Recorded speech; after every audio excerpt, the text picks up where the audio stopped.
Okay, इस video में हमने देखेंगे अनन्या की डायरी। ठीक है, तो ये क्लास 5 का चैप्टर है। चलो इसमें पढ़ते हैं। यहाँ पे स्टार्टिंग में पहले लिखा हुआ है सोमवार की दिनचर्या, मतलब सोमवार में आपने क्या क्या, कितने बजे क्या क्या हुआ, वो सब। तो चलो चैप्टर स्टार्ट करते हैं यहाँ से। तो यहाँ पे लिखा हुआ है कि 15 जुलाई को आज विद्यालय में कुछ हलचल हो रही थी। मैं चुपचाप अपना कक्षा कार्य कर रही थी। तभी आस्था मेरे पास आई और बोली, अपने खाने के टिफ़िन का ध्यान रखना। मतलब यहाँ पे कुछ ऐसा बात हो रहा है, एक फ्रेंड है आस्था, वो बता रही है इस बच्ची को कि अनन्या को बता रही है कि यहाँ पे हमारे यहाँ पे कोई एक ऐसा बच्चा है जो शायद दूसरों के टिफ़िन में से खाना खा जाता है। यहाँ पर कोई ऐसा बच्चा है जो खाना चुरा कर खाता है। ओके, फिर सब लोग चोर को पकड़ने की कोशिश में लगे हैं। कोशिश मतलब क्या, ट्राई कर रहे हैं। सब लोग जानना चाहते हैं कि यार ये चोर बच्चा कौन सा है, कोई शरारत करता है ना ऐसा। मैंने बड़ी हैरानी से आस्था को देखा, फिर मन में सोचने लगी कि क्या कभी कोई खाना भी चुरा कर खाता है।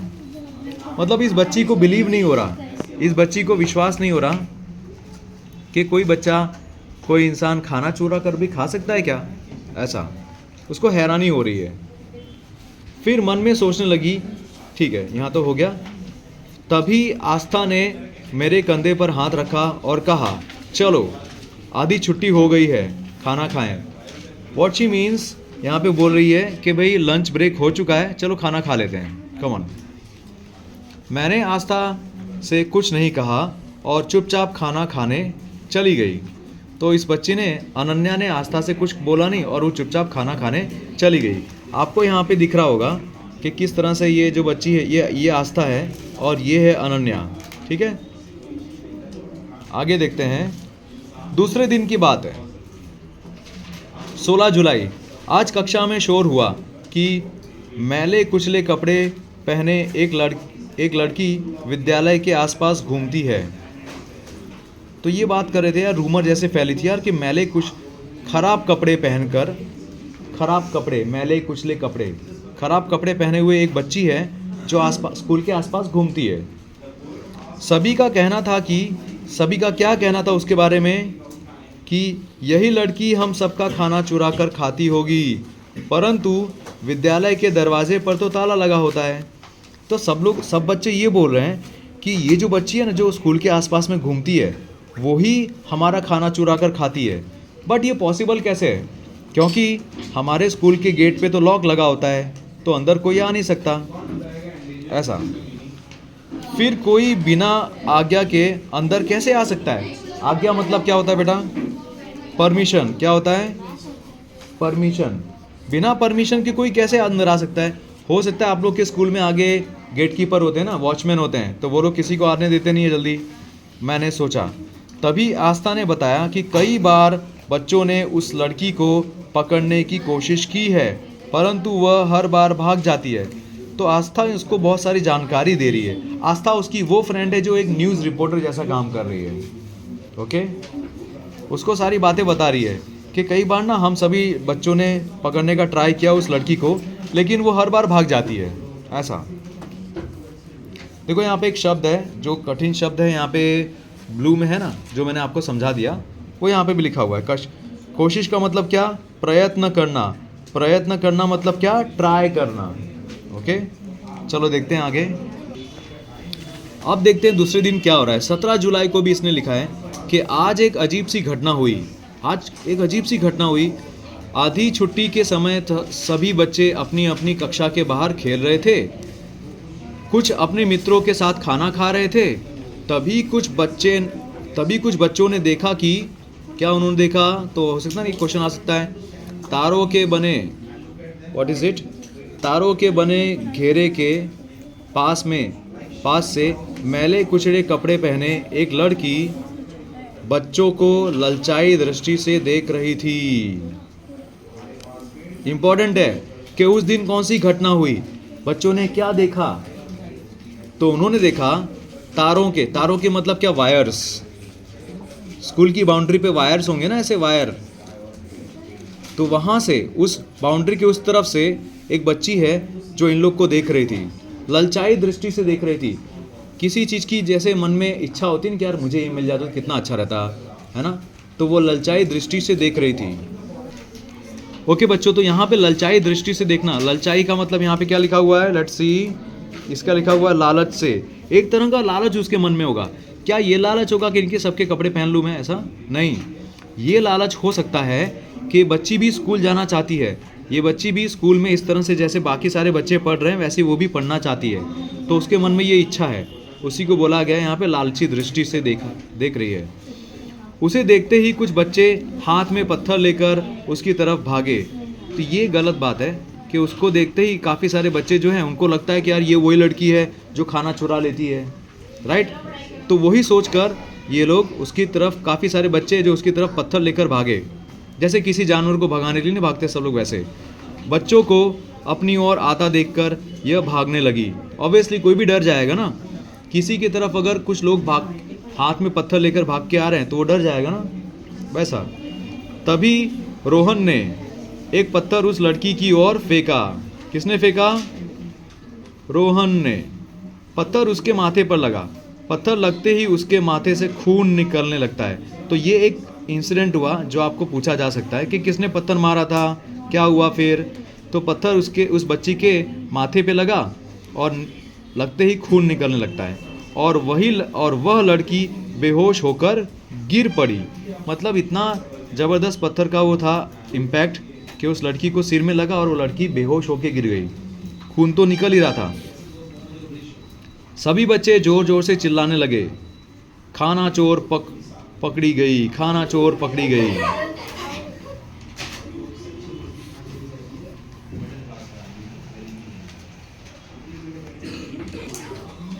आगे देखते हैं। मुझे भी उत्सुकता हुई और मन में विचार आया कि देखूं आखिर ये लड़की कौन है। बेटा मुझे भी उत्सुकता हुई। उत्सुकता का मतलब क्या? क्यूरियोसिटी, मन में जानने की इच्छा होती है ना, उसको उत्सुकता बोलते हैं। कहाँ लिखा हुआ है? ये लिखा हुआ है अधीरता, बेचैनी हो रही कि मुझे भी जानना है कि लड़की आखिर कौन है। ओके, फिर जब मैं वहाँ पहुँची तो उस लड़की को देखकर मेरे होश उड़ गए। ऐसा क्या इसने देखा होगा? उसके सिर से खून लगातार तेज गति से बहता जा रहा था। मतलब बहुत ज़्यादा वो इंजर्ड थी, और उसके यहाँ पे देखो फोटो है, ये बच्ची वो है जिसको लगा हुआ, वो बच्ची है, और इसके सिर से वो खून लगातार बहता जा रहा है ना। मैंने तुरंत उसका माथा अपने रुमाल से कसकर बांध दिया। तो ये बच्ची है अनन्या, इसने इस लड़की के माथे पे देखो रुमाल बांधा हुआ है ना, कस के बांध दिया ताकि खून निकलना बंद हो या फिर थोड़ा स्लो निकले। परंतु फिर भी खून का बहना बंद नहीं हुआ, फिर भी खून बह रहा है। मैंने सबसे प्रार्थना की कि इस लड़की, इसने क्या प्रार्थना की मतलब वो नहीं, भगवान को प्रेयर नहीं की, सबसे रिक्वेस्ट की। उसने क्या रिक्वेस्ट की बेटा? सबसे कि इस लड़की की जान खतरे में है, इसे तुरंत अस्पताल ले जाना चाहिए। ये किसने बोला? अनन्या ने। क्या देखकर ऐसा बोला? जब उसने देखा कि इस लड़की के माथे से जो खून है वो लगातार निकलता जा रहा है, रुमाल लगाने के बावजूद भी निकलता जा रहा है, बंद नहीं हुआ। तब परंतु यह लड़की तो चोर है, बड़ी मुश्किल से हमने इसे पकड़ा है। भीड़ में से आवाज़ आई, तो भीड़ में से आवाज़ ये आई कि यार ये बच्ची तो चोर है, हमें इसको बहुत मुश्किल से पकड़ा है, चलो पकड़ के पुलिस को दे देते हैं या फिर जो भी कुछ करेंगे। तो भीड़ के मन में इस बच्ची के लिए दया नहीं है, बट अनन्या के मन में इस बच्ची के लिए दया है। अनन्या देख पा रही है कि इस बच्ची के साथ क्या बुरा हुआ है। जान भी जा सकती है अगर खून ऐसे निकलते रहे तो। ठीक है बेटा, चलो आगे देखें। यह लड़की चोर है या नहीं, इसका निर्णय तो बाद में हो जाएगा। मैं जोर से चिल्लाई तो इस लड़की ने अनन्या ने जोर से बोला कि चोर है कि नहीं, तुम डिसाइड करने वाले कौन होते हो, इसका फैसला बाद में होगा। निर्णय मतलब फैसला, इसका फैसला बाद में होगा। परंतु मेरी बात किसी ने कभी नहीं सुनी, अनन्या की बात किसी ने सुनी नहीं। तब तक वहाँ प्रधानाचार्य मतलब प्रिंसिपल आ गए और कई अध्यापिकाएं मतलब टीचर्स, लेडी टीचर्स, मैडम, वो लोग भी वहाँ पे आ गए। मैंने उनकी सहायता से उस लड़की को अस्पताल पहुंचाया। तो अनन्या ने इन टीचर्स, प्रिंसिपल, इन सब की सहायता से, हेल्प से अस्पताल पहुंचाया। वहाँ डॉक्टर ने तुरंत उसका उपचार किया। What do you mean by उपचार? उपचार मीन्स ट्रीटमेंट। क्या होता है मतलब? ट्रीटमेंट किया। डॉक्टर ने तुरंत ही उसका ट्रीटमेंट किया।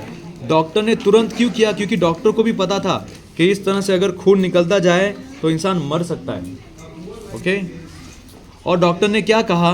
तो ये टिक करते हैं, मैंने इसे दवाई दे दी है, इसे ठीक होने में 1 सप्ताह का समय लगेगा। सप्ताह का मतलब होता है 1 हफ्ता, 7 डेज, 1 वीक, इतना टाइम लगेगा। परंतु आज यदि इसे समय पर नहीं लाया जाता तो इसकी जान भी जा सकती थी। देखा आपने, डॉक्टर ने क्लियरली बता दिया कि इस लड़की के ऊपर कितनी बड़ी प्रॉब्लम आ सकती थी। खून निकलना अगर बंद नहीं होता, इसको ट्रीटमेंट टाइम पे नहीं मिलता तो मर जाती। मन को शांति मिली और मैं घर वापस आ गई। घर आकर बार बार वही घटना याद आती रही। स्वार्थपरता, दिखावटी व्यवहार, निर्दयता, क्या यही है हमारी शिक्षा? स्वार्थपरता का मतलब क्या है बेटा? स्वार्थ का मतलब आपको पता है क्या होता है? स्वार्थ मतलब सेल्फिशनेस। स्वार्थपरता, व्हाट इज इट? स्वार्थपरता मतलब स्वार्थी होना, सेल्फिश होना। फिर निर्दयता का मतलब क्या है? कठोरता। क्या यही हमारी शिक्षा है? क्या यही हमारी एजुकेशन है? एक एजुकेटेड इंसान क्या इस तरह का सेल्फिश और स्वार्थी और निर्दय हो सकता है जैसे इसके क्लासमेट्स थे? राइट। तो वो ये सोचती रही बच्ची, मेरा मन उदास हो गया। मैंने मन में दोबारा उस लड़की से मिलने का निश्चय किया। तो इस अनन्या ने फिर से सोचा कि मैं उस लड़की से फिर से मिलूंगी। ठीक है, मन में उसने ठान लिया कि मैं फिर से उस लड़की से मिलूंगी। अब देखते हैं 18 जुलाई को क्या होता है। आज मैं सुबह सुबह अस्पताल पहुंची। मैंने उसका नाम पूछा। उसने अपना नाम सोनी बताया। क्या था उस लड़की का नाम बेटा? सोनी। और धीरे से मेरा हाथ पकड़ते हुए बोली, वो लड़की अनन्या का हाथ पकड़ते हुए क्या बोली? जीजी, मैं चोर नहीं हूँ, मैंने कभी खाना नहीं चुराया। यहाँ पे जीजी का मतलब होता है दीदी, एल्डर सिस्टर। ठीक है, ये बता रही है ना कि मैंने कभी भी खाना नहीं चुराया। ये जो तुम्हारे क्लासमेट्स हैं, ये जो स्कूल वाले हैं, ये सब मुझे फालतू में मुझे चोर चोर बोलते हैं। मैंने तो कभी ऐसा नहीं किया। मैं सुनकर अचौभत रह गई। अचौभत मतलब क्या? अमेज रह गई, स्टन्ड हो गई। क्या ये कैसे? अगले ही क्षण मैंने उससे फिर पूछा, यदि तुम चोर नहीं हो तो विद्यालय के बाहर खड़े होकर क्या करती हो? अनन्या के मन में क्वेश्चन था कि अगर ये बच्ची चोरी नहीं करती तो विद्यालय के बाहर खड़े होकर क्या देखती रहती है? जीजी, यहाँ से उसने आंसर दिया कि आखिर वो क्या करती है। जीजी, मेरे बापू मुझे यहाँ कूड़ा और टूटी बोतलें बीनने के लिए भेजते हैं। मुझे कूड़ा बीनना नहीं लगता। कूड़ा मतलब क्या? वेस्ट, गार्बेज, कचरा। वो उसको इकट्ठा करने के लिए और टूटी बोतलें इकट्ठा करने के लिए उसके पापा भेजते हैं यहाँ पे। उसको ये अच्छा नहीं लगता। आप सबको पढ़ता देखकर मेरा मन भी पढ़ने के लिए करता है। तो देखा आपने कि किस तरह से जो हमने स्टार्टिंग में सोचा था वही निकला। इस बच्ची का मन करता है कि वो भी पढ़े। इन बच्चों को देखकर उसको ऐसे लगता है।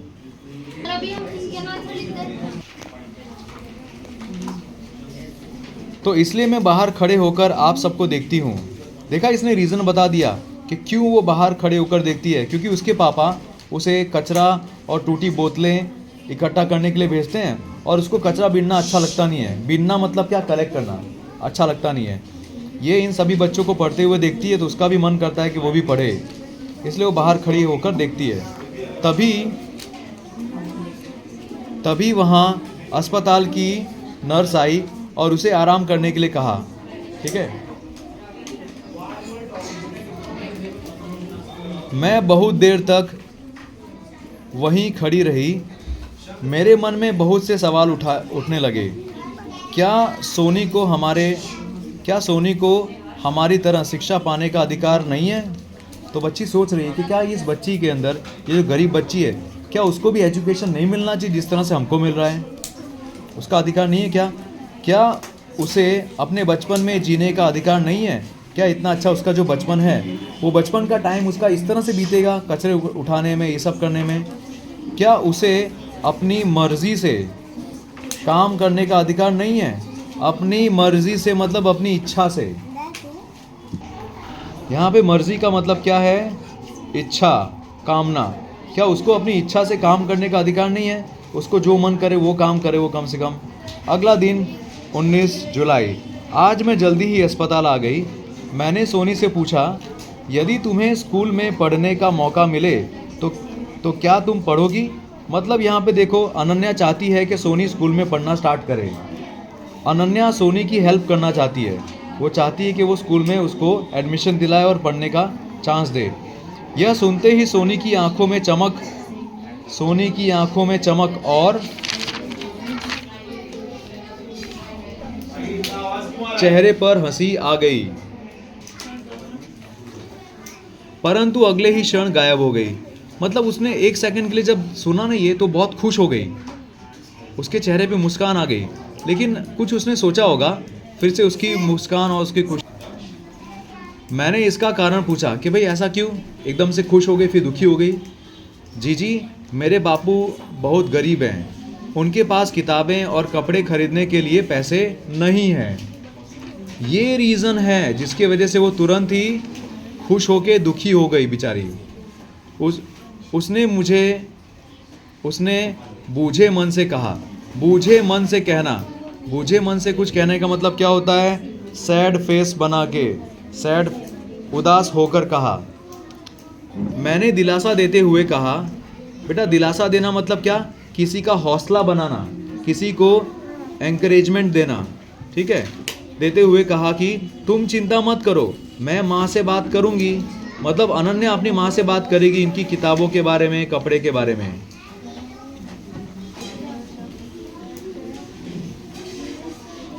और यदि तुम्हें स्कूल में दाखिला मिल जाए तो, दाखिला मतलब क्या? एडमिशन।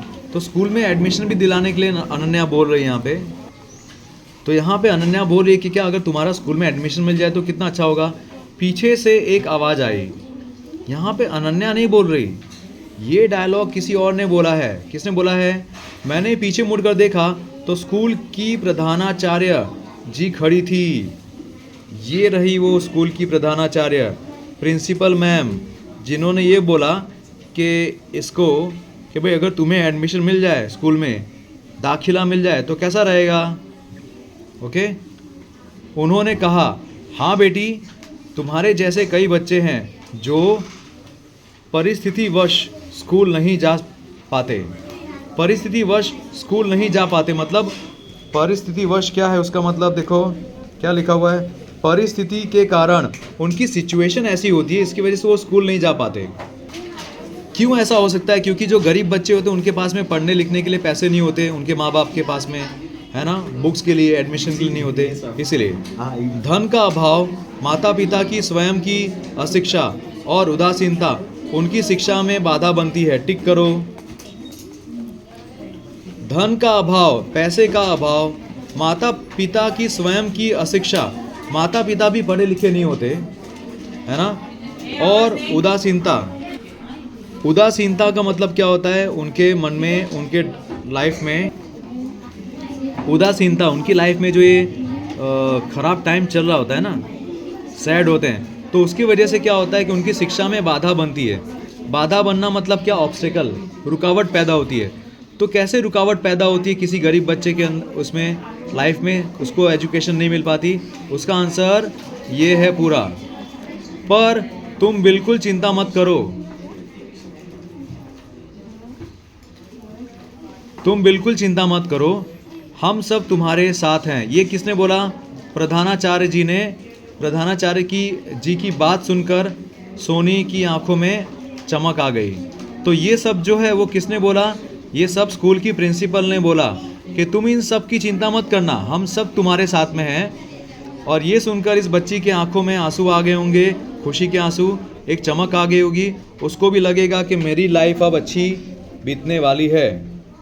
ओके, फिर आगे बस ये चैप्टर फिनिश ही होने वाला है। 20 जुलाई, आज मैंने घर पर माँ से बात की। माँ ने कहा कि सोनी की पढ़ाई का खर्चा हम उठाएंगे। तो अनन्या की माँ ने बोला कि सोनी के पीछे जो भी खर्चा होगा ना पढ़ाई का, वो हम लोग करेंगे। माँ की बात सुनकर मैं फूली नहीं समाई। माँ की बात सुनकर फूली ना समाना मतलब क्या? बहुत खुश होना। फूला ना समाना मतलब क्या? बहुत प्रसन्न होना, खुश होना। 10 माला में आग लगी।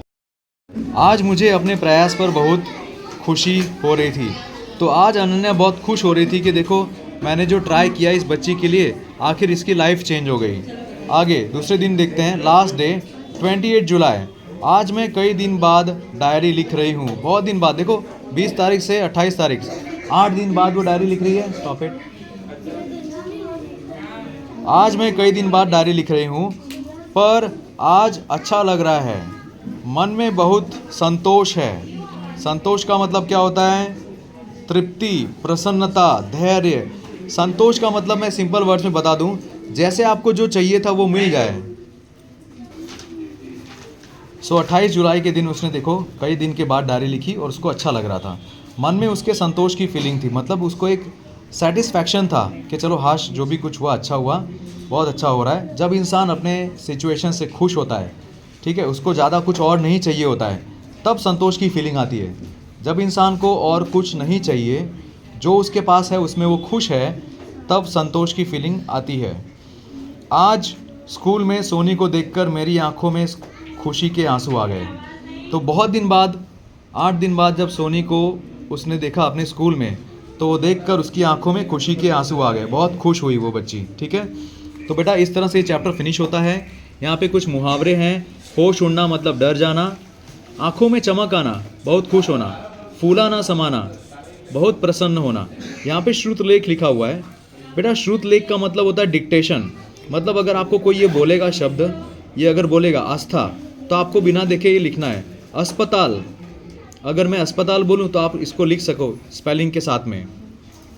फिर यहाँ पे दिया हुआ है पाठ बोध, नीचे दिए गए प्रश्नों के उत्तर लिखिए। मौखिक, मौखिक मतलब ओरली, ओरली आपको इन क्वेश्चंस का आंसर देना है। यह पाठ किस विधा में लिखा गया है? आस्था ने खाने के टिफ़िन का ध्यान रखने के लिए क्यों कहा? तो आस्था ने जो खाने का टिफ़िन है उसका ध्यान रखने के लिए क्यों कहा? क्योंकि आस्था को लग रहा था कि जो कोई बच्चा है जो टिफ़िन को चोरी करता है। विद्यालय के आसपास कौन घूम रहा था? वो बच्ची। बच्चों ने किसे पत्थर मारा? उसी बच्ची को। फिर लिखित में क्वेश्चंस हैं, ठीक है, तो इनका आंसर्स आपको इस टेक्स्ट बुक में मिल जाएगा। ऑलराइट, तो इसी के साथ ये वीडियो फिनिश होता है। Thank you so much for watching. मिलते हैं अगले वीडियो में।